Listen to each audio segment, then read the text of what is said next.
this chapter where Vyas Maharshi is very despondent. He wanted to know the reason why he is unhappy. We also try to understand. Before that, we'll just try to understand few more things of this chapter, which are very important. We are discussing because we still have some more time. I thought I'll just tell few more points related to what this chapter is and how important it is to understand some exact little more details about this what Vyasa Maharshi did. We discussed yesterday that the two reasons why he gave Vedas. We'll try to elaborate on it a little bit. Like he saw the people of Kali Yuga, two reasons. One is they have faithless, another is their mind is always disturbed. Because of these two reasons, he thought bhakti and jnana are not helpful because they don't have faith only. So let them increase the faith. What happens is at the end of this Kurukshetra war, Krishna left. The Pandavas ruled for 36 years. 18 years after the battle, Dhritarashtra leaves home, and after that 18 years again Yudhishthira Maharaj continues ruling, total 36 years.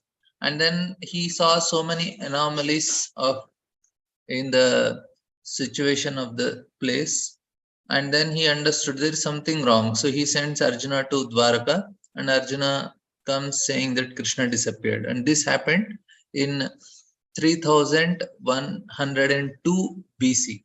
That is some 5100 years back, a little more, 5120, we can say like that. And now, then Kali Yuga comes. It is said that on the time, all the 7 planets they all came in line, which will happen after 2223 BC. Again, this is going to happen. Now, this is this is a zodiac sign that happened, which will happen every 5200 years, 300 years, like that. Now, Vyas Maharshi, he is Swayam Bhagwan. He comes here and he has certain mission. What is the mission? To help the people of age of Kali. That is the mission of Vyasa. He is exclusively for that. And we see that he is at the bank of Saraswati River. He is trying to understand the situation. And Vyasdev is seeing. He is seeing all of us. Not only is thinking of us, he is also seeing all of us. Based on that, he is seeing how much people are just degrading, and how to the what extent people lose their human qualities and all these things. These are all he's able to see and perceive. And now he is based on that, is trying to diagnose the problem, and ultimately he decided to teach people how to make sacrifices. Now this is very important. We will see what is his motivation behind sacrifices.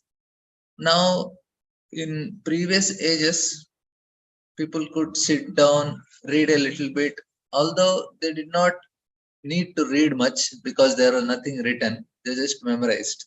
Vedas were first printed or given in paper. In fact, Mahabharata is written. So, writing this Vedas itself is a sin. Vedas cannot be written. And Max Muller committed the first sin of writing the Vedas. He thought he wanted to help, but it actually became a disservice in one way. And Max Muller is not Kripana Vatsala. He's not compassionate to the fallen souls. He thought maybe he's compassionate to all the ignorant people of Kali, especially India, and he's writing.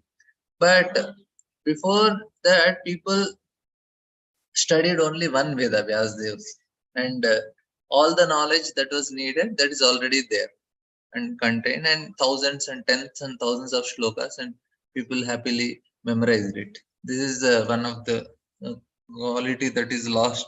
That is memory is lost. Memory is to discriminate what is good and what is bad. So that memory. Now the Vedas, they are actually very complex and indirect way.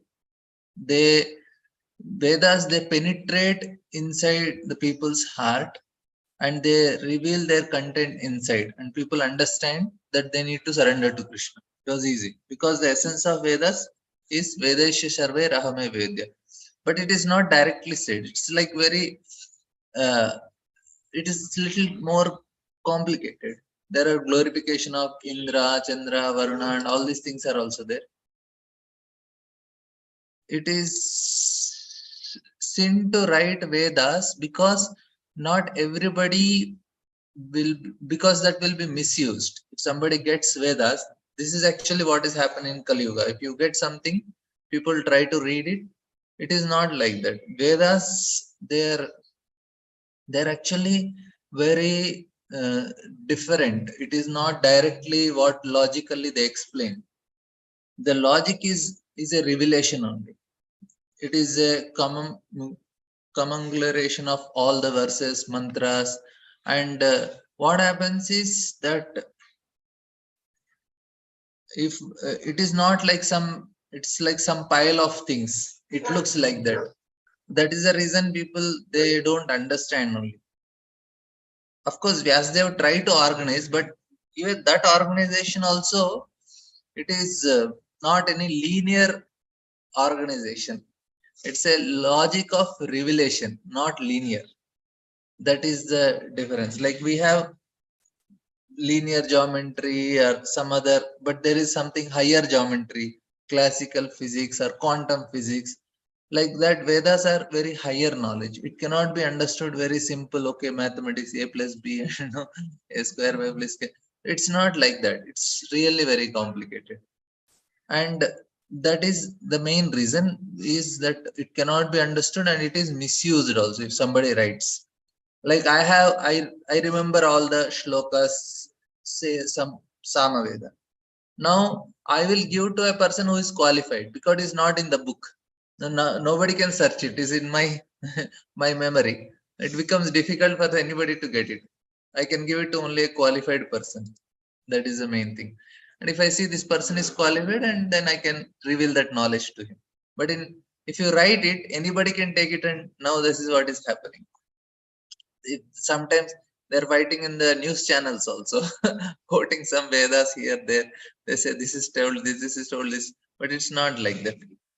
It is devoid of silly primitive logic. That is the logic of revelation, and in accordance with the logic of revelation, the person who studies Vedas understand what they want to tell. That's how it is, not just by.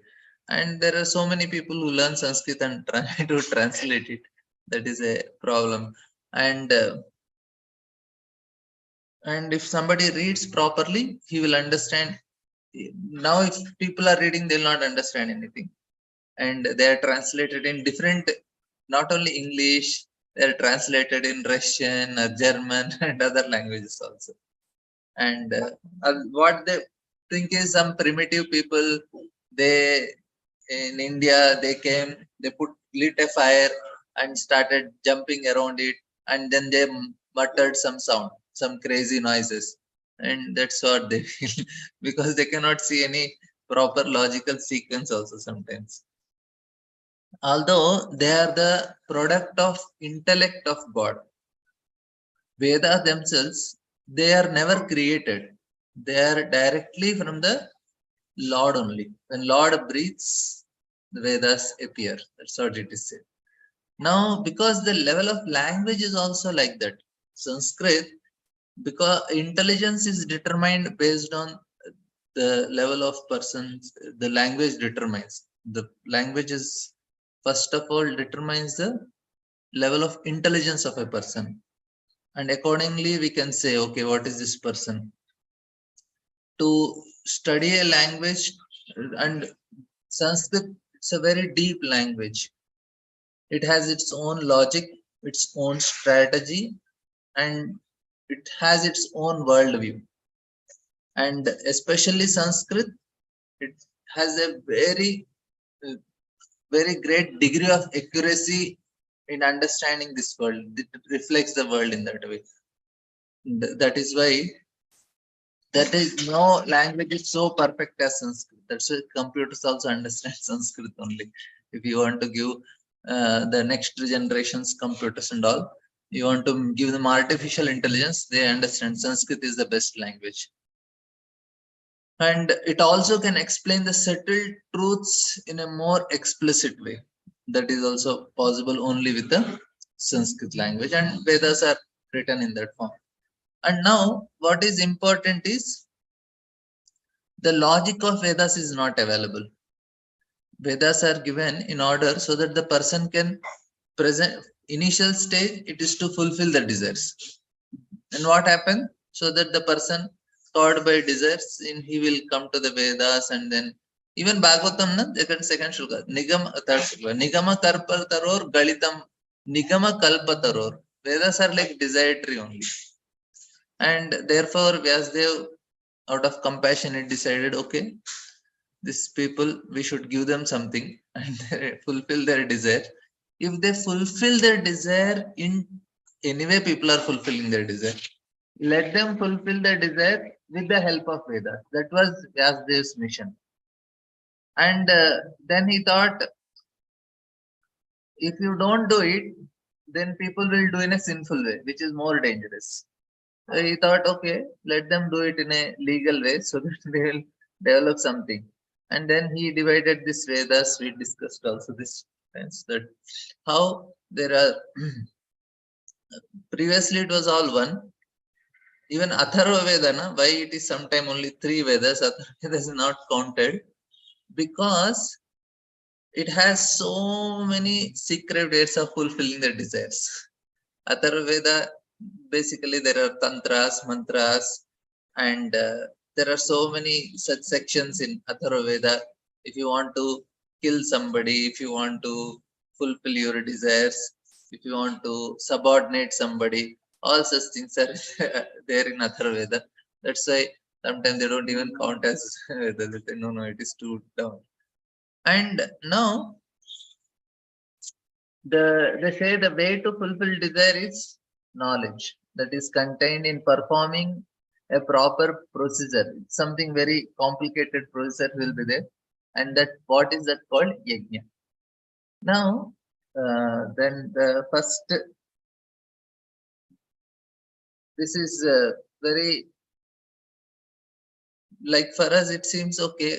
Kali Yuga people state is that the culture is very difficult now, but that was proper procedure it is there are four sacrifices that we discussed yesterday also. There is Hota from Rigveda, whose role is pouring ghee, and he chants Rigveda mantras with very nice accuracy. And then Udgata is from Samveda, who recites and with his energy of sound.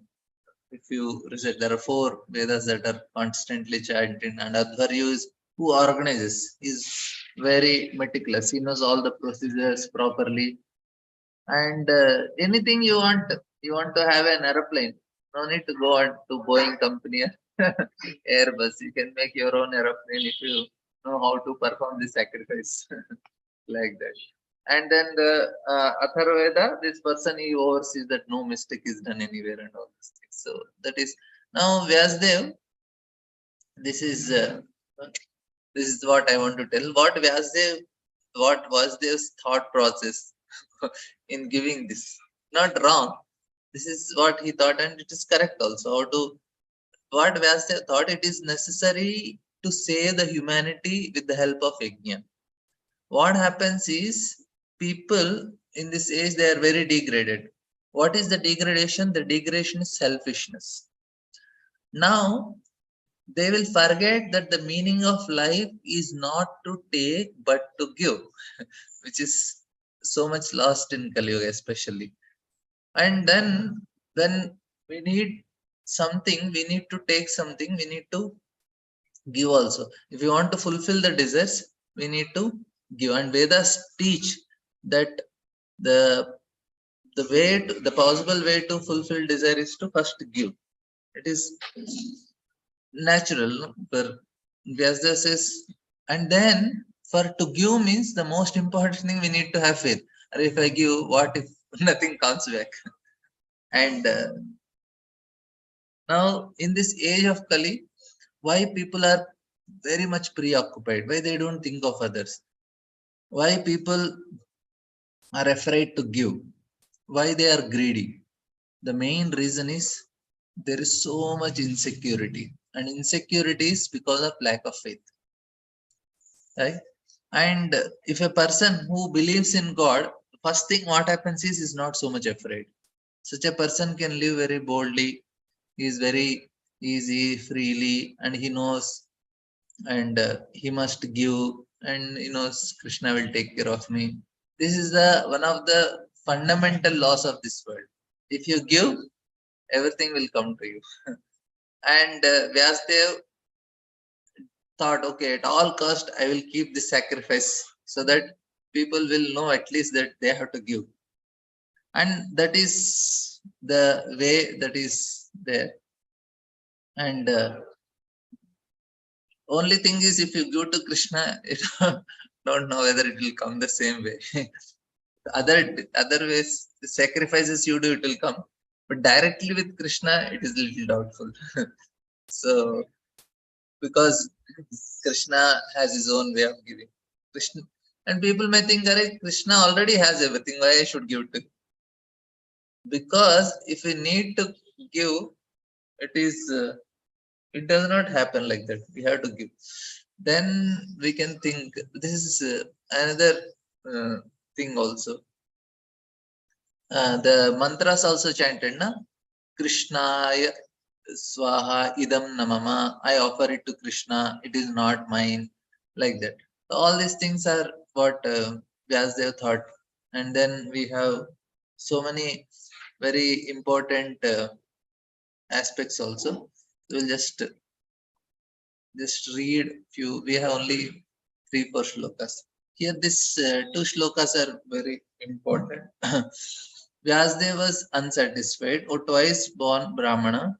Still, his mind was not satisfied, although he engaged himself in work for the total welfare of people. So, these 2 shlokas is.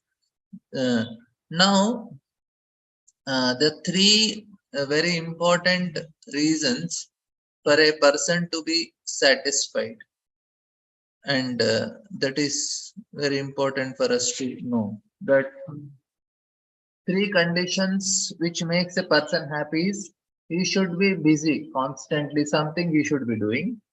Second is, he should not do it for his own sake. Third thing is, he should put completely his heart. When these 3 things are there, then a person is always happy. This is the criteria for a person to be happy. And Vyasdev said, Vyasdev did all the 3 things. Vyasdev was thinking, oh, I'm thinking of good of others only. I'm already engaged. I'm putting all my heart in doing it. It's not that I'm half-heartedly doing. In spite of all these things, not that he's not feeling, but some unhappiness is still there. Satisfied, but he's still feeling some happiness. Now, that is what he is trying to understand here. What is the reason for this? So, twice born Brahmana, still his mind was not satisfied, although he engaged himself in working for the total welfare of all people. So, this is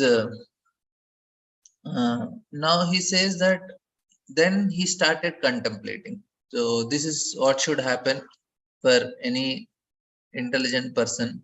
If he is not happy, he, then he sat on the bank of Saraswati river, and he thought, and he used all his knowledge in order to find out the reason for his dissatisfaction. If we feel dissatisfied, we should also think. Sometimes, because people are so much carried away, they don't even think. That is the main problem.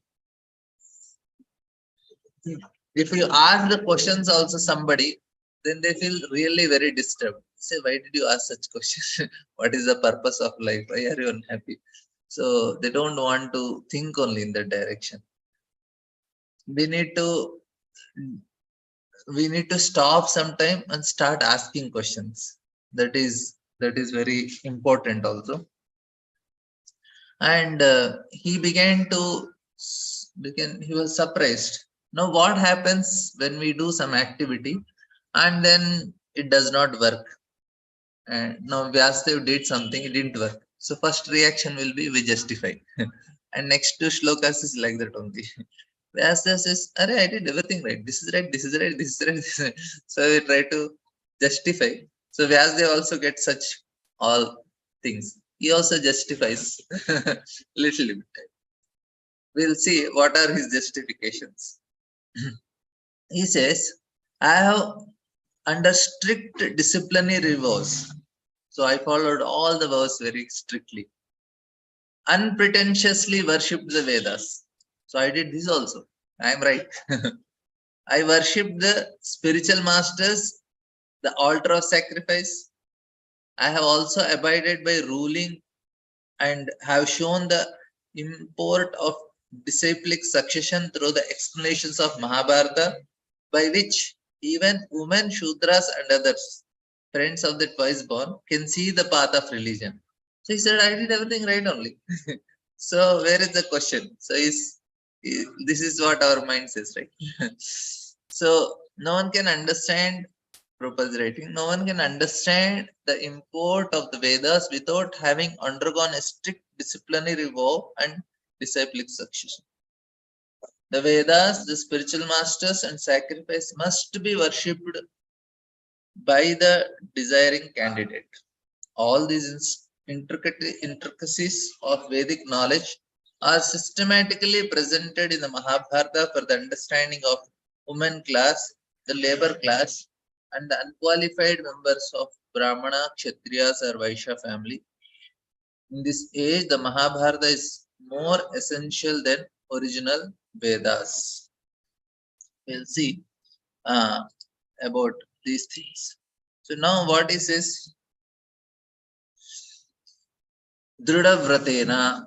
He says, I have strictly followed all vows. So then he says that the second Chandamsi Guruvaha Agnyaya. Here Chandamsi Guruvaha means he properly served the Vedas and the spiritual master. And then he says that Manit Manita properly worshipped, Nirvalikaha without pretension. So this is also another quality. So he's telling her, I was not having any pretension, and I did very carefully, and I was very sincere without deception. And then he says, I also received a good education, and I wrote Mahabharata, and explained all the essence of Vedas, and the essence of Vedas. This is all I did.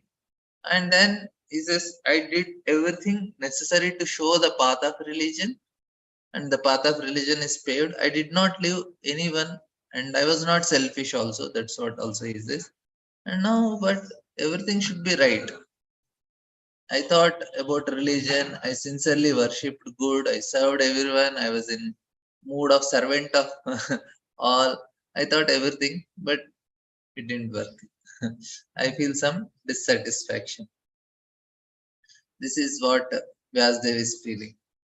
Now, the next two shlokas also will try to understand what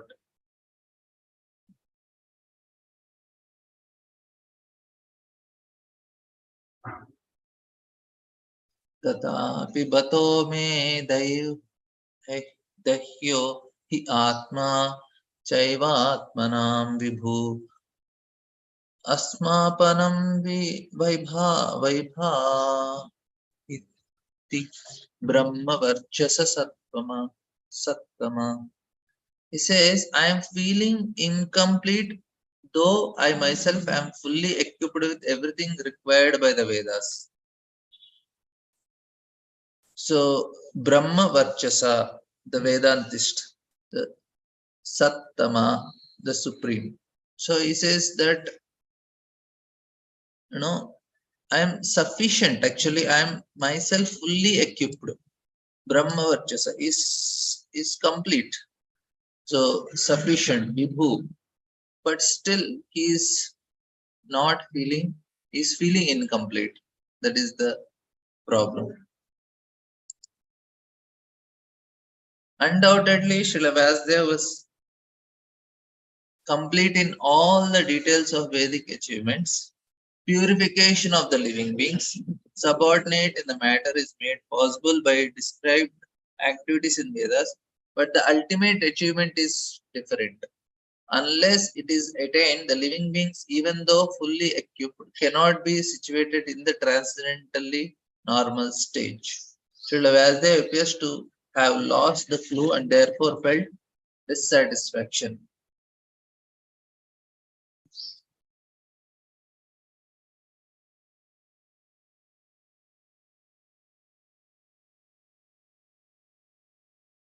Bhagavata dharma na prayena nirupita. So he is now going to tell what he diagnosed the problem. Priya paramaham sanam ta eva hi achyuta priya. So kimva bhagavata dharma na prayena nirupita.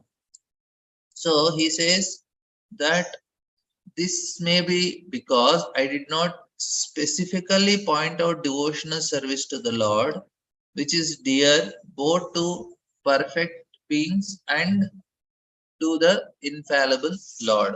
Achyuta Priya also. So Priya Paramahamsana and Achyuta Priya. For both of them it is so dear. I did not glorify. If you see Puranas, any Purana you'll see, there will be devotional service. I was once reading Matsya Purana, and there are so many things, stories how some king performed something, went to heavenly planets. This spirit sage did, he went to heavenly planets. In between, one story comes. He attained the highest perfection when Vaikuntha plane came, and he went to Vaikuntha. So what happens is in Garuda Purana also like that. In between, you will get something where he says this person achieved the highest perfection and went to the spiritual world. But before and after, no, so many other things are also there. What all benefits you get, what all the sacrifices you do, all these things are there in the other parts. So what happens is people get carried away with it. That is the main problem. Now, another thing is that now Kali Yuga, another problem in Kali Yuga is not only people carried away, they don't know how to utilize it, they don't know logic, everything. Some logic we need to understand from the Shastras. If you don't know logically and if you just present it, no, I like it, that's why it is right, then it is very dangerous. Like, no, recently some videos were circulating about say many questions will be there and many people will have discussion. Say if somebody is asking, okay, we should not blindly say why, because Shastra is telling I'll do it. No, we should know some scientific understanding also, which Shastra is only giving, which will help in initial stages, but after some level it's just we have to follow. Like say now live in relation, people may say Shastra is telling, that's all, otherwise no. What is the logic also we need to understand. I will tell one point. There are many ways we can understand. See, one explanation we can, instead of telling just Shastra is telling, whether it is right or not, let people decide. But how they should decide, we should give them a scientific understanding a little bit, so that they say, okay, I am not saying this is right or wrong, but this is what happens if you do, and this is what happens if you does not do. Now you figure it out. So in that way, if you tell, it will become easy. Say now, why people want a permanent job? If there is a job security, people feel that security will help them, so that their mind is not disturbed. Say you are going to office, you don't know whether your job will be there or not. Every day it is like that.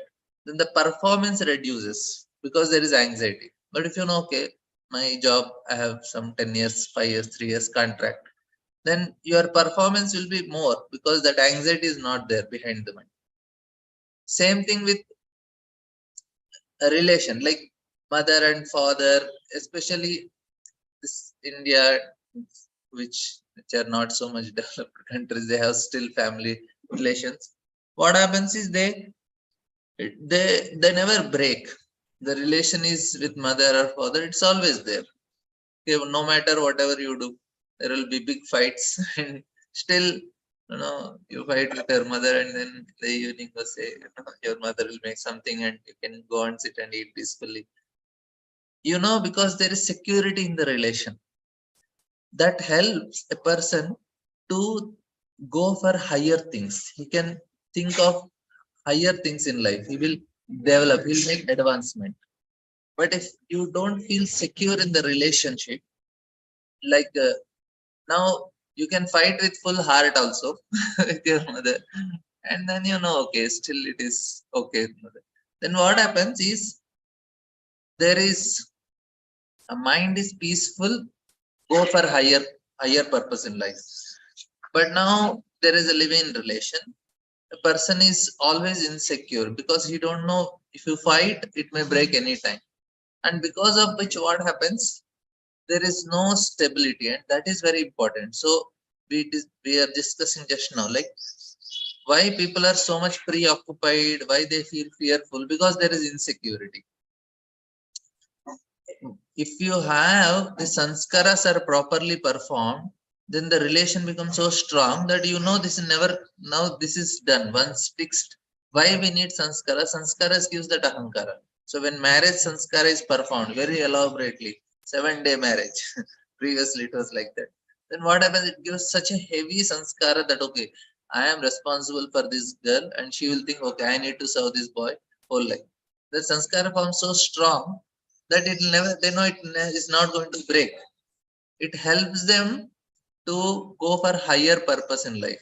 Otherwise, they just, okay, it didn't work now. Didn't work after 3 months. Let me go and try somebody else. It didn't work. Then your mind is so much occupied with all these things only.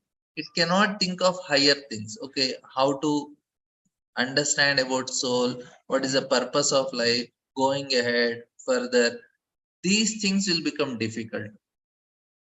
Now okay, you whatever, this is the advantage in going in a Vedic style. You get this benefit, you will feel security in life, because security in relationship is very important. If the communications are very good, then a person grows. This is what Vedas are trying to help. The logic also is very important. Very scientifically some things are given. Why? Because Arjuna was feeling very insecure, and then Krishna gave that knowledge. He did not tell, okay, Arjuna, I am telling you should do. No, he gave the proper logic, proper scientific understanding, and Arjuna understood, yes, I need to give up some things. I need to give up my attachment, vitaraga bhaya krodha. Then he said, okay, this I will grow properly. This is what is the logic. It is there because we have emotional needs. We have some needs with our emotional state. It's not just bodily needs. That need can be fulfilled when there is a strong ahankara. People who have strong ahankara, they can progress very nicely any field. Even materially also, to progress you need to have a strong ahankara, and strong ahankara is good. Even for spiritually also it is very good. If you identify, okay, I am a devotee, that means no matter what you will do, all activity of a devotee only. If he is not identifying strongly as a devotee, when he is with some party, relatives, friends, he will become like them only, because his ahankara is not very strong. Ahankara is strong. Even if somebody goes to meet friends or parties or something, he always thinks, I am a devotee, how can I eat non-offered food? I am a devotee, how can I speak all these things? I am a devotee, how can I see all? His ahankara actually helps him to survive and go in right direction. Even materially progressing also, if he identifies himself, okay, I need to be rich, so his ahankara helps. Same thing in relationship also. That's why sanskaras are given. Suddenly you bring a girl and boy and say, okay, you did some here, there some rituals, and say now both of you are together for rest of life. That forms an ahankara. So many people are coming, so many rituals. This is what is the logic behind it, why it should be done in this way. And then the person can transcend, then he goes for higher purpose. And otherwise just people are caught, and they then they know that there is something higher pleasure also in life. which we need to aspire. And otherwise, people like Elizabeth Taylor and all, they married some 1 dozen times almost. She had complete faith that no, if I marry, I'll be happy, but it never worked for her, unfortunately. So anyway, so this is one thing I would just wanted to share, that that how we need to understand things logically and explain also logically. We cannot just say, we cannot be fanatically saying no, no, no. Shastra is telling you need to follow. Especially for people who don't have faith and who are arguing, we need to know why this statement is made, why meat eating is problem. We need to explain. Even scientifically also we can explain. There is dopamine effect and other things we can scientifically explain. We need to learn and scientifically explain. It will help them also, us also. Our faith also increase. No, Vedas don't say anything, something sentimental. After some level, when Krishna's Leela happen and all these things, in this world,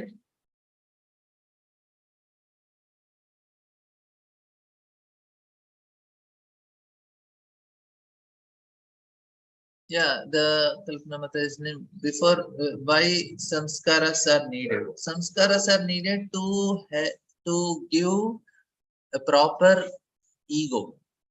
Not only ego, the impressions also. Two things will appear from the child before birth. Also, it starts sanskaras. That means you are attracting a particular soul into the womb.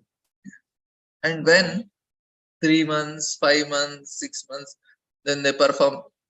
When the child is in the womb only, because the child is a very, very sensitive state. He absorbs everything. So even in the womb also he is absorbing all the impressions that are going to come to him. That is the reason mother should not see movies and action movies, horror movies and all these things, because the consciousness the child is absorbing. What is mother's consciousness? That's how through food he should she should take very sattvic, only prasadam. Read not Maha, yeah, you can read Mahabharata, Ramayana, Bhagavatam, because it is the consciousness that is affecting, that is going to the child. That is why sanskaras are needed. And then she is given all the things what she wants. That helps her to be in a good consciousness, good mood. And further, when the child is born also, then there are other sanskaras, name giving sanskara. Like previously there is to be quarantine for mother. Prabhupada also writes in Chaitanya Charitamrita, there will be quarantine, and for 1 month mother is kept only with the child, because child is not allowed to meet or see anyone. Now immediately after birth the child is taken separately and kept in the other room, cradle, and mother is some other places. It happens in now modern hospitals, but previously it was only mother. And now child gets complete love of mother, full care. He does not get any impressions of anybody, because other people see, they may become envious, and that the child immediately gets that vibrations which will going to affect his consciousness. That is the reason they are kept only with mother. She completely gives love, and that is very important for the child's nourishment. And then what happens is, the first vibrations is, the mother is first told to go to temple, and temple they go, they get that first impressions, the very spiritual vibrations are there, and child is absorbing everything, because for him the brain, it it it actually always having this protective mechanism. It start taking things and start scanning everything around, like that. And then uh, mother is, when the he's he gets so much security, and he gets so much love. And child needs love, and he try to take the love from in the form of milk. That is the reason we all want to eat. Most of the time we eat more than what we need, because we search, we identify food with love. Because when mother gives milk, we are not just taking the milk, we are also taking the love from the mother. That is the reason for us, food we try to get more and more, because we have that feeling for it. And that the 4 years, first 4 years, the sanskaras are very important. If he is no, he should be given so much love. Then what happens? Whatever negative sanskaras from previous life are there, that will not overcome him. He will be able to resist them very easily. He may have very, very bad sanskar previously, but these first 4 years when he was with mother, nicely taken care, full love and care, he will be able to overcome easily the previous karmas. That's the reason sanskaras are needed. And then marriage and all, then Upanayana samskara comes at the age of 7 and all. Then he's told, oh, hey, you are a brahmachari. Then it is almost like a marriage only that is performed. Huge celebration. And everybody comes, gives blessings, mantras are chanted, and this fellow is sitting and looking at all the people. Then that day onwards, he is given a Brahman thread and a staff and a bowl, so many things he is given. And then he said, now you are a brahmachari. And then next day, his big ahankara becomes so strong. Then anybody says doing, Hey, how can you be unclean? You are a brahmachari. Yes, yes, yes. I'm a brahmachari. I should be very neat and clean. And then anything he's doing, he said, Are, you are a brahmachari. How can you disobey? You are a brahmachari. How can you not do this? So because he's so much identifying with that as I'm brahmachari, he will be able to do everything nicely. So in that way, the ahankara helps. And same thing with marriage and go on till you die like that. So it's clear.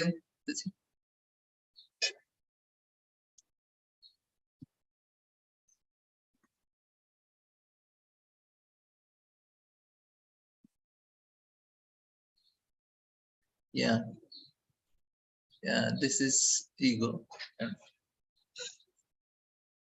now another we'll just complete.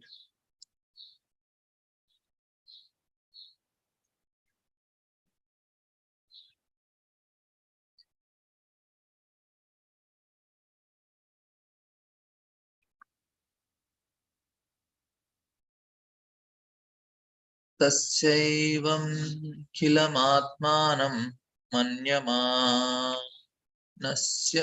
खिद्यतः कृष्णस्य नारदो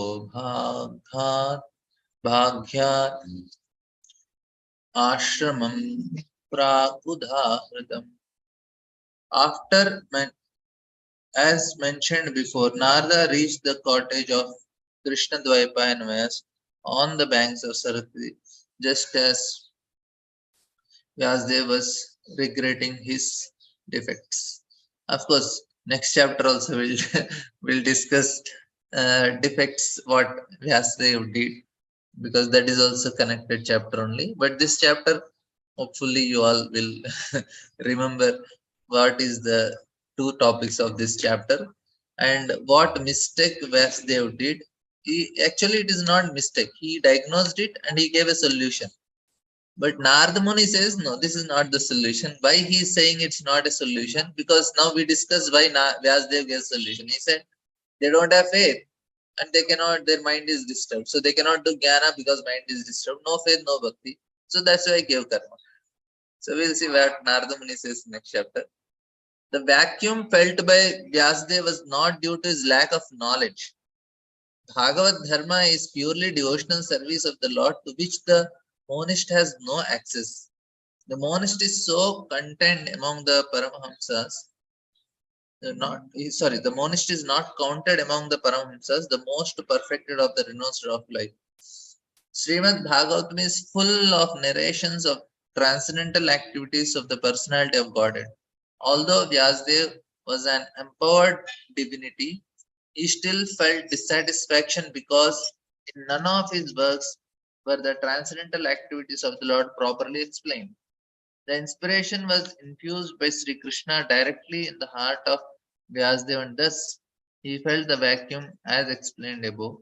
It is definitely expressed herein that without the transcendental loving service of the Lord, everything is void. But in the transcendental service of the Lord, everything is tangible without any separate attempts at fruitive work or empirical philosophical speculation. So for devotees, these monists they are not even, we don't count them very serious.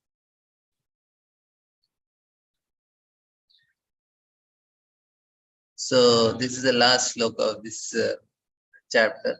At the auspicious arrival of Sri Narada, Sri Vyasdev got up respectfully and worshipped him, gave him veneration equal to that given to Brahmaji, the creator. Vidhi means Brahma, the first created living being. He is the original student as well as professor of Vedas. He learnt it from Sri Krishna and taught Narada first. So Narada is the second Acharya in the line of spiritual disciplic succession. He is the representative of Brahma and therefore he is respected exactly like Brahma, the father of all with his regulations. Similarly, all other successive disciples in the chain are also equally respected as representative of the original spiritual master. So,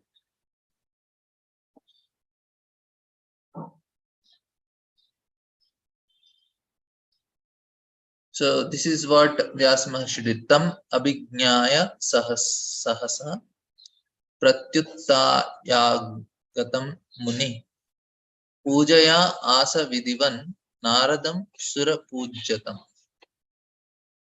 Pujitam. So he Naradam Sura Pujitam. So he worshipped properly. This is very important. How one should respect the spiritual master and worship him. Yesterday we were discussing in uh, Jaiva Dharma also how they are going to meet the spiritual master Paramahansa Babaji Maharaj and the sannyasi. They go to meet the brahmachari who is their spiritual master and how they respect them. So this is our successful completion of our chapter. Hope you all will be able to remember the important points of this chapter. So anybody has any questions, comments till now? I will add some more points. Maybe tomorrow I will tell about Mahabharata and difference between Mahabharata.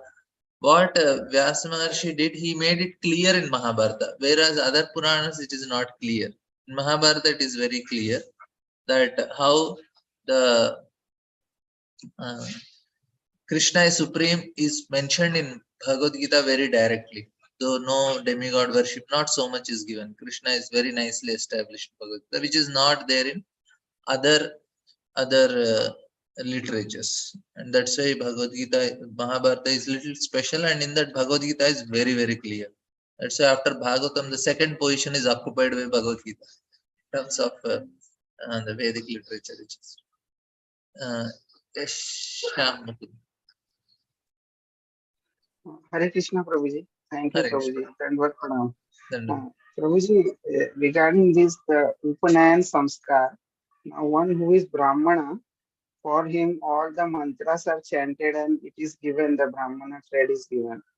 But Prabhu, we find that in our community, some questions are there that if one has taken to the process of bhakti, of one has taken to the process of bhakti by coming in contact with ISKCON, and he is very sincerely and all the following all the principles.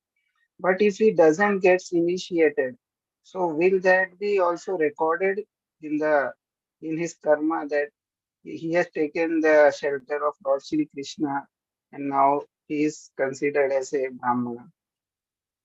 Or the initiation is must for him? you are talking about Upanayana Samskara, Brahman initiation? For Brahmanas, it is done, but for the devotees of the ISKCON, many are not in a Brahmana family. And if one takes to this process very strongly and sincerely, but if he doesn't get initiated, then also he will be purified.